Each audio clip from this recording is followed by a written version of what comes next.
நாமும் போட்டா நல்லா நடிப்பேன்னு சொன்னடா. நான் வந்துகிட்டு பெரிய இடம் ரீசெண்டா நடந்துக்க. இவ ரொம்ப டீசெண்டா இருக்கிற காவா ஓரத்துல கஞ்சா அடிக்கிற மாதிரியா இருக்கு. Hi hello friends, welcome back to channel. So இன்னைக்கு நாம பார்க்க போற படம் பார்த்தீங்கன்னா 2006ல ஒரு ஆக்ஷன் த்ரில்லர் படமாக எடுக்கப்பட்ட தி டெட்டனேட்டர் அப்படின்ற படத்தை பார்த்தீங்கன்னா இப்போ யூடியூப்ல தமிழ் டப்பிங்கோட ஸ்ட்ரீம் பண்ணியிருக்காங்க.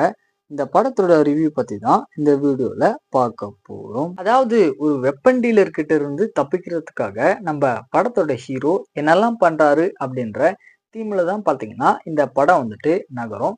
சரி, கதை அப்படின்னு பாத்தீங்கன்னா நம்ம படத்தோட ஹீரோ பாத்தீங்கன்னா ஒரு யூஎஸ் சீக்ரெட் ஏஜென்ட்டா ஒர்க் பண்ணிக்கிட்டு இருக்காரு. ஸோ இவருக்கு கொடுத்த ஒரு மிஷனை பாத்தீங்கன்னா சொதப்பலா முடிச்சதுக்கு அப்புறம் இறந்து போன ஒரு வெப்பன் டீலர் கிட்ட அக்கௌண்டண்டா ஒர்க் பண்ணிக்கிட்டு இருந்த அவருடைய அழகான ஒய்ஃபை பாத்தீங்கன்னா பாதுகாக்கிறதுக்காக நம்ம ஹீரோ வந்துட்டு அப்பாயிண்ட் பண்றாங்க.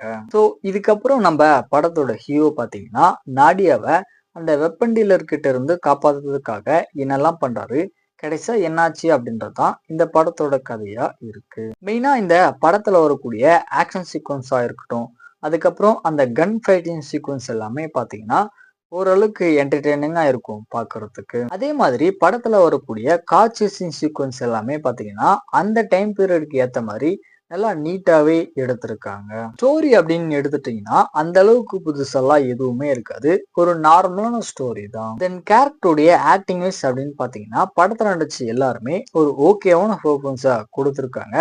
ஹீரோயின் பாத்தீங்கன்னா அழகா இருந்தாங்க பாக்குறதுக்கு. ஸோ ஃபைனலா வந்துட்டு எந்த ஒரு எக்ஸ்பெக்டேஷனுமே இல்லாத ஒரு பழைய ஆக்ஷன் த்ரில்லர் படம் பார்க்கணும் அப்படின்னா இந்த படத்தை ஒன் டைம் ட்ரை பண்ணி பார்க்கலாம். யூடியூப்லேயே அவைலபிளா இருக்கு. ஒரு ஆவரேஜான படம் தான்.